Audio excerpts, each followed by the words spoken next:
కొన్నిసార్లు మనం తీసుకునే నిర్ణయాల విషయంలో ఇతరుల మీద మనం ఆధారపడుతూ ఉంటాం అని దేవుని వాక్యం చెప్తుంది. నీ స్వబుద్ధిని ఆధారం చేసుకోవద్దు, మనుషులు నమ్ముకోవద్దు, ఎవరెవరో ఇచ్చే సలహాలు కాదు మనం పాటించాల్సింది.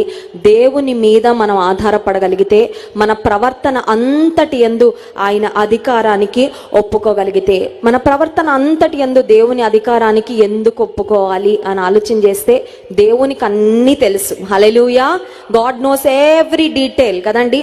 మన జీవితంలో రేపేం జరుగుతుందో మనకు తెలియదు, కానీ దేవునికి తెలుసు. 10 సంవత్సరాల తర్వాత మన లైఫ్ ఎలా ఉంటుందో మనకు తెలీదు, ఏ ఒక్కరు కూడా ప్రెడిక్ట్ చేయలేరు, కానీ దేవునికి తెలుసు.